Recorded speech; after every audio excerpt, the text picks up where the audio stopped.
ao assinar as portarias que regulamentam o uso da força policial em abordagens, o ministro da Justiça, Ricardo Lewandowski, ele voltou a defender o avanço da chamada PEC da Segurança Pública. Essa medida que daria ao governo federal mais poder sobre as polícias militar e civil será uma das pautas prioritárias do Planalto neste ano de 2025.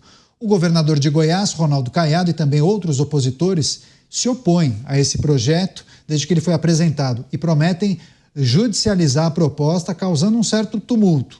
Segundo eles, o texto do Planalto foi feito para enganar, pois estaria repleto de truques de palavras. Os governadores afirmam que, apesar de preservar a autonomia dos estados, a PEC impõe uma subordinação normativa.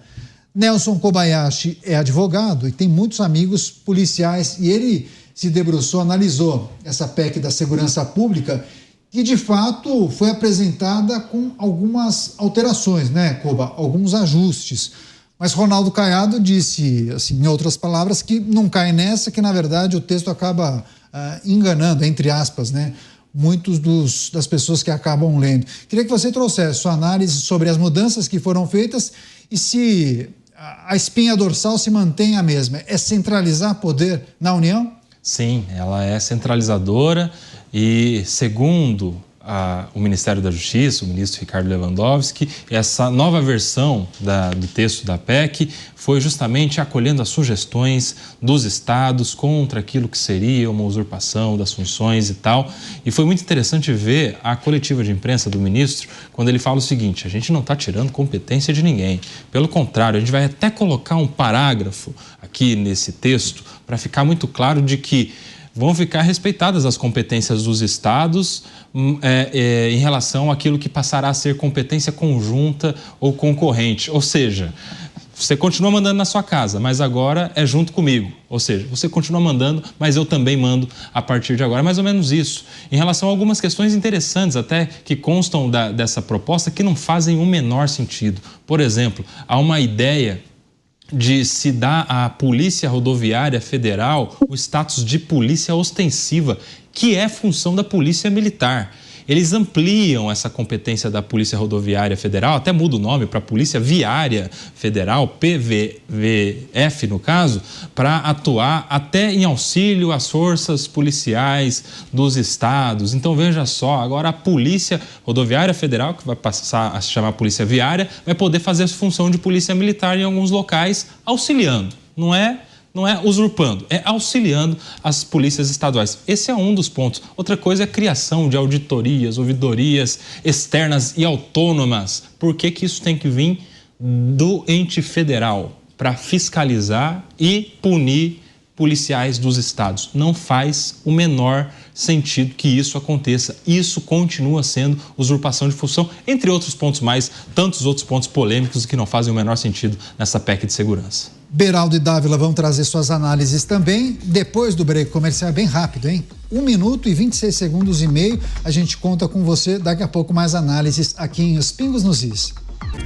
Estamos de volta com o programa Os Pingos nos Is, trazendo os assuntos mais importantes do dia, sempre contando com as análises dos nossos comentaristas, Cristiano Beraldo, Luiz Felipe Dávila e também Nelson Kobayashi. Antes do break comercial, nós falávamos sobre a PEC da Segurança Pública, os muitos dispositivos que prevêem essa medida que foi alterada, né? Aquela primeira que foi apresentada foi muito criticada por alguns governadores e aí o governo federal promoveu algumas mudanças. Mudanças que não mudaram muita coisa, né, Cristiano Beraldo? Porque vários governadores entendem que a ideia principal de centralizar poder permanece, continua. Olha, o Koba trouxe uma análise, né, mostrando como o governo, diante do texto dessa lei, coloca os governadores na posição de que, olha, você está aí na sua casa e a casa continua sendo sua, mas eu agora vou te ajudar a mandar na sua casa. Fica parecendo aqueles casamentos arranjados que são comuns no Oriente Médio, na Índia, enfim, parece que é isso. E aí, quando você olha para o exemplo também dado pelo Kobayashi, do papel que passará a ter a Polícia Rodoviária Federal de atuar no apoio às atividades da Polícia Militar, a gente vê que, nos olhos do governo federal brasileiro, a Polícia Rodoviária Federal, ela não está tão ocupada assim a ponto de poder se dedicar a outras atividades. Nem parece que o Brasil é um país por onde passam toneladas de cocaína que entram pelas fronteiras, sobretudo de Bolívia e Colômbia, atravessam o Brasil, boa parte por via rodoviária, e chegam aos portos brasileiros, de onde essa droga é exportada para a Europa e Estados Unidos. A Polícia Rodoviária Federal sequer dá conta de monitorar esse movimento e impedir essa praticamente livre circulação de drogas no território brasileiro. Mas na cabeça do governo brasileiro tem tempo, eles têm tempo, têm efetivo, têm instrumentos, equipamentos, treinamento para atuar no apoio da polícia militar. Então, é uma completa miopia em relação à realidade. E os governadores, eles têm que ser firmes. Os governadores precisam atuar de maneira a proteger o interesse da população dos estados, que é por um estado mais seguro e não menos seguro. E em troca de esmola, uma banana a quem me ameaça. Assim deve ser o pensamento dos governadores. Agora, vamos ver quais deles efetivamente estão dispostos a levar esta posição firme de combate ao crime às últimas consequências. Porque claramente, quando se olha para Brasília, o desejo é que este combate ao crime seja cada vez mais manso.